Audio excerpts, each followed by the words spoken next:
کی فیسیں دینے کے لیے پیسے نہیں تھے. مجھے آج بھی یاد آتا ہے کہ فرسٹ ایئر میں ایڈمیشن لینے کے لیے مجھے تقریباً 1700 روپے چاہیے تھا پورے سال کا. تو وہ 1700 روپیہ مجھ سے ارینج نہ ہوا, فیملی سے بھی ارینج نہ ہوا. غصے سے کالج میں چلا گیا. پرنسپل کو کہوں گا داخلہ دے وغیرہ اسی کا سر پا فیل ہونے کی وجہ سے انہوں نے بھی ماشاء اللہ نکال دیا. تو پھر پکا اسٹیمپ ہی لگ گئی نا کہ پڑھنا ہی نہیں ہے.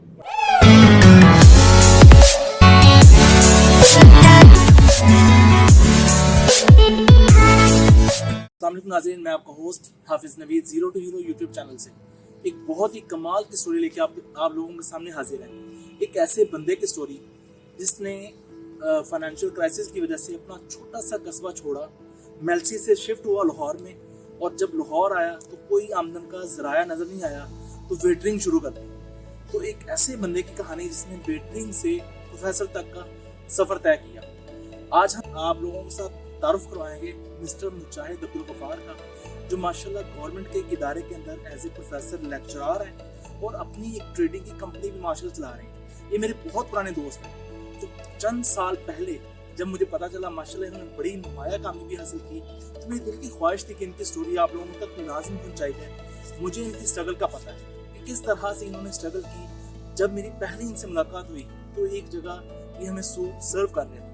تو آج ماشاءاللہ تعالیٰ انہیں دیکھ کے انہیں مل کے بڑی خوشی ہوتی ہے کہ یہ ماشاءاللہ ایز اے پروفیسر ایک گورنمنٹ کے ادارے کے اندر پڑھا بھی رہے ہیں اور اپنی یہ کمپنی ٹریڈنگ کی کمپنی ماشاءاللہ چلا بھی رہے ہیں. ابھی اس کا آغاز ہے اور انشاءاللہ جس طرح کی یہ محنتی ہیں بہت آگے تک جائیں گے. تو چلتے ہیں مسٹر مجاہد غفار کی طرف اور ان سے باقاعدہ گفتگو کا آغاز کرتے ہیں اور ان سے پوچھتے ہیں کہ انہوں نے یہ سارا سفر کیسے طے کیا. السلام علیکم غفار بھائی, کیسے ہیں؟ ٹھیک ٹھاک ہیں؟ پہلے تو بہت شکریہ آپ کا, آپ نے ہمیں ٹائم دیا کہ ہم بھی آپ کی بھی ویڈیو. بہت سارے لوگ جب تھوڑا سا لائف میں آگے نکل جاتے ہیں نا تو اپنی چیزوں کو چھپانا شروع کر دیتے ہیں. تو آپ نے بڑی ہمت کی کہ میں اپنی ساری اوریجنل سٹوری آپ لوگوں کو بتاؤں گا. تو آپ خود بتائیے گا کہ آپ نے یہ آغاز کیسے کیا, کون سا ایریا تھا جہاں سے آپ شفٹ ہوئے جہاں لاہور میں؟ میرا شہر ہے میلسی شہر. تو وہاں پہ میں نے میٹرک کی, وہاں پہ میرا ڈاکٹر بننے کا شوق. تو یہ شاید میں بول دیا تھا کہ ڈاکٹر بننے کے لیے اگر ایف ایس سی کرتے ہیں میڈیکل کے ساتھ تو وہاں پہ ہیوی ٹیوشن پڑھنی پڑتی ہے تو 18 گھنٹے پڑھنا پڑے گا. تو پڑھنے کا جذبہ تو تھا لیکن ان کی فیسیں دینے کے لیے پیسے نہیں تھے. مجھے آج بھی یاد آتا ہے کہ فرسٹ ایئر میں ایڈمیشن لینے کے لیے مجھے تقریباً 1700 روپے چاہیے تھا پورے سال کا. تو وہ 1700 روپیہ مجھ سے ارینج نہ ہوا, فیملی سے بھی ارینج نہ ہوا. تو میں سائیکل پہ سیدھا غصے سے کالج میں چلا گیا. پرنسپل کو کہوں گا داخلہ دے وغیرہ اسی کا سر. اچھا, میں نے بہت غصے سے گھر سے نکلا, میں چلا گیا. پھر وہاں پہ کالج میں بینچ تھا, وہاں پہ بیٹھ گیا. کیا میں پرنسپل صاحب سے کیا بات کروں, کیسے کہوں کہ مجھے داخلہ چاہیے. تو چلو اکیڈمی کی دور کی بات, چلو بندہ کسی طریقے سے داخلہ لے لے تو اللہ مالک ہے, کوئی نہ کچھ ہو جائے گا. تو اتنے میں بڑے بھائی آئے پیسوں کا کہ یار مجھے اپنا داخلہ کیا. صحیح, میں نے داخلہ کیا. پھر اس کے بعد ہمارے فرسٹ ایئر کا داخلہ جائے تقریباً اس وقت 31 جنوری لاسٹ ڈیٹ تھی اور 2 جنوری کو کالج والوں نے کہا داخلہ دینا شروع. ایسے تقریباً 1000 بچہ بیٹھا تھا فارم. صحیح. تو مجھے کلرک نے کہا کہ ہاں بیٹا آپ نے فیس جمع کرا دی, داخلہ جمع کرا. سال جا رہا ہے, اس وقت 1000 روپیہ بھی ارینج کرنا مشکل تھا. تو میں نے کہا سر 31 تاریخ لاسٹ ڈیٹ کر لیں گے. اور یہی کہنے کی دیر تھی. اس بندے نے نا اتنی بےزتی کی کہ آپ صاحب نے کیا بتا, دل کرے اس بندے کو نہیں. لیکن ایک بات یہ بھی ذہن میں آئی کہ یار کب تک ہم بھیک کے نام پہ ہم لوگ کسی کی ہمدردی کی وجہ سے ہم لوگ کیا کہتے ہیں ہاتھ پہ لانے کے ہم مجبور ہیں, ہم کچھ نہیں کر سکتے. تو اس وقت جو آدھا گھنٹہ میں نے بےعزت انہوں نے جتنا مجھے ذلیل کرنا تھا کر لیا. 1000 بچہ تھا, 10-20 ٹیچر بھی وہاں پہ تھے. چپ کر کے میں واپس آیا. وہ کیفیت آپ ہی جانتے ہیں کہ کیا ہوگا کیا. پھر اس کے بعد پڑھائی سے میرے نہیں کیا. جب پیسے ہی نہیں ہیں تو بیوقوفی تو ہماری ہے. ادھر سے پھر ہم لوگ کسی ایک اکیڈمی میں پڑھتے تھے. تو صاف ظاہر ہے جب ذہنی طور پہ ہم لوگ صحیح سیٹسفائی نہیں تھے تو فرسٹ ایئر کے پیپر میں کیا ہوگا. ایک آدھ سپلی آ گئی جس اکیڈمی میں ہم انتظار کر کے کہ سر ہم آپ کو اچھا ضرورت دیں گے, تو فیل ہونے کی وجہ سے انہوں نے بھی ماشاءاللہ نکال دیا. تو پھر پکا اسٹیمپ ہی لگ گئی نا کہ پڑھنا ہی نہیں. دل ٹوٹ گیا. پھر اس کے بعد 1 سال تو میں وہاں پہ رہا, لیکن میری کوشش تھی میں کسی طریقے سے اب گھر سے باہر نکلوں. میں نے کوشش کی, تقریباً 2008 میں آیا. اس میں ایج کتنی تھی آپ کی؟ تقریباً 14-15. پھر میں وہاں پہ آیا. ایک امبریڈری والی فیکٹری تھی, دوست محلے کے کام کرتے تھے. میں بھی ان کے ساتھ دن رات کام کیا. میں 1 مہینہ گھر والوں نے بڑی مشکل سے بنا تو لے گیا مجھے. اچھا, میں بھی چلا گیا. پھر اس کے بعد 2009 میں واپس آیا. دادا صاحب میں نے تو جاتے ہوئے دعا کی تھی کہ یا اللہ پاک میرے لیے کچھ ایسا کر کہ میں یہاں آ کے اپنی پڑھائی بھی مکمل کروں اور جاب بھی کروں اور ایک عزت کی روزی کما سکوں. مجھے تو پتہ نہیں تھا کہ شاید یہ دعا قبول بھی ہو گئی. ٹھیک 1 سال بعد وقت بدلا. میں نے اپنے کزن کے پاس گیا.